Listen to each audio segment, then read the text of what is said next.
आज आज हमारा पहला वीडियो है जो कि हमारा क्लास 12 का पहली बुक को आज हम ले रहे हैं। ठीक है, जो कि फुल्ली हमारा एनसीईआरटी बेस है।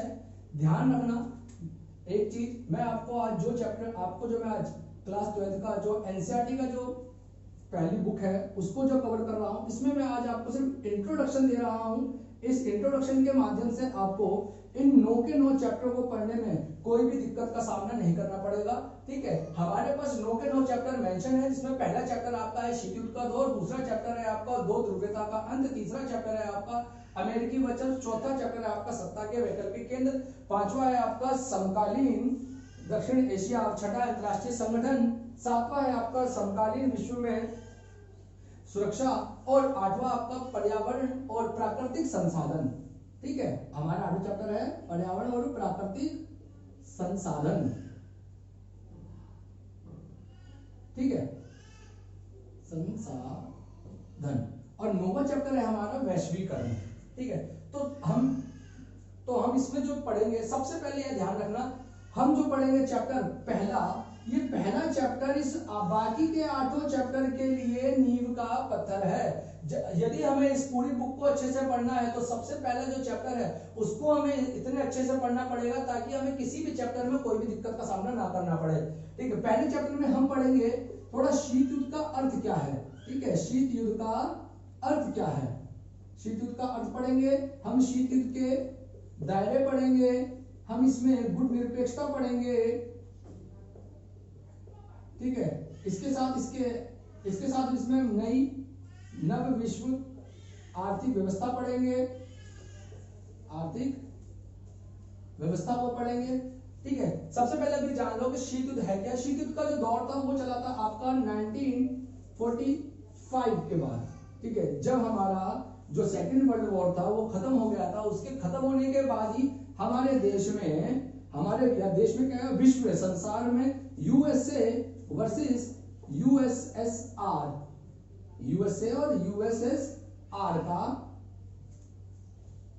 इन दोनों के बीच में एक महाशक्ति बनने की होड़ शुरू हो गई थी। यूएसए फुल फॉर्म क्या है इसकी, यूनाइटेड स्टेट ऑफ अमेरिका, और यूएसएसआर की फुल फॉर्म है हमारी यूनियन सोवियत सोशलिस्ट रिपब्लिक। जो सोवियत वर्ड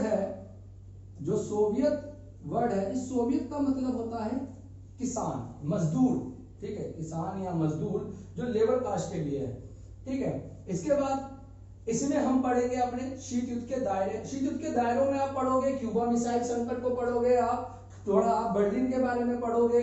जो बर्लिन के बारे में संपूर्ण जानकारी आपको दूसरे चैप्टर में मिलेगी, पर ये जान लो बर्लिन जो है वो है क्या। बर्लिन एक आपका राज्य है जो जर्मनी का है। जर्मनी में पूर्ण रूप से 16 राज्य हैं। इन 16 राज्यों में 493 जिला बटे हुए हैं और ये बर्लिन की राजधानी है। ठीक है, तीसरा चैप्टर आपका जो है वो है अमेरिकी वर्चस्व का।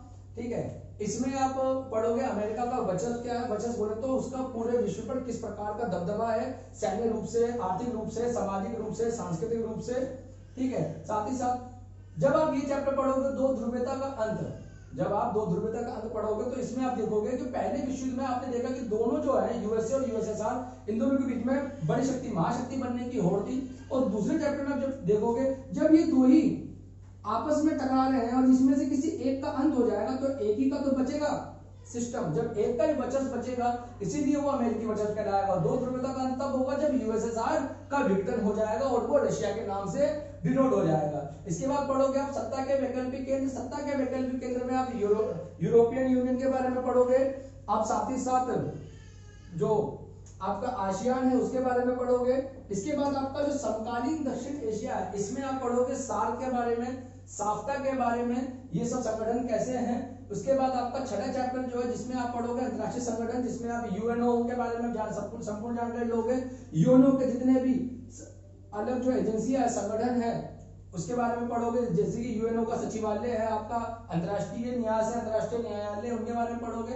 समकालीन विश्व की सुरक्षा में आप पढ़ोगे आंतरिक सुरक्षा, बाहरी सुरक्षा, इसमें आतंकवाद, महामारी किस सेक्टर में कौन सा आता है। आठवें चैप्टर में आप पढ़ोगे पर्यावरण और प्राकृतिक संसाधन से संबंधित चीजें, वैश्विक संपदा के बारे में पढ़ोगे। पर्यावरण के बारे में पढ़ो क्योंकि पर्यावरण जो कि हमारे विश्व के लिए सबसे महत्वपूर्ण, सबसे अहम है। इसके बिना किसी का भी जीवन, जैसे संसार की कितनी बड़ी कोई भी महान शक्ति क्यों ना हो, किसी का भी जीवन सही से नहीं हो सकता। इसीलिए हम इसके बारे में पढ़ोगे, क्योंकि इसी के आधार पर पूरे विश्व को, हर एक देश दूसरे देश की आर्थिक स्थिति को डुबोने के लिए इन संसाधनों का सबसे ज्यादा प्रयोग करता है। अगर दूसरे देश की हम पर्यावरण को दूषित कर दे या प्राकृतिक संसाधनों को उसको नष्ट कर दे, तो शायद उसकी आर्थिक स्थिति खराब हो जाए, हम उसको अपने उपनिवेशवाद में रख पाए। और पूरा विश्व साम्राज्यवाद की विचारधारा की ओर जो चलता है उस समय की जानकारी है। ठीक है, उसके बाद हम पढ़ेंगे, लास्ट चैप्टर है हमारा वैश्वीकरण के बारे में।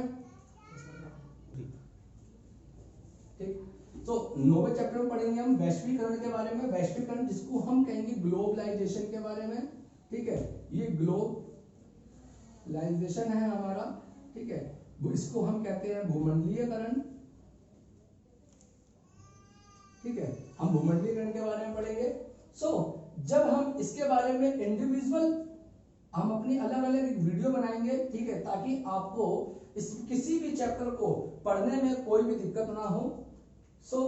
आज के लिए इतना ही, जिसमें मैं आपको इंट्रोडक्शन बताना चाहता था। इसके बाद आपको अगली वीडियो में मैं आपको एक एक करके सारे जितने भी चैप्टर हैं इनके बारे में संपूर्ण जानकारी दूंगा। ठीक है, गुड नाइट।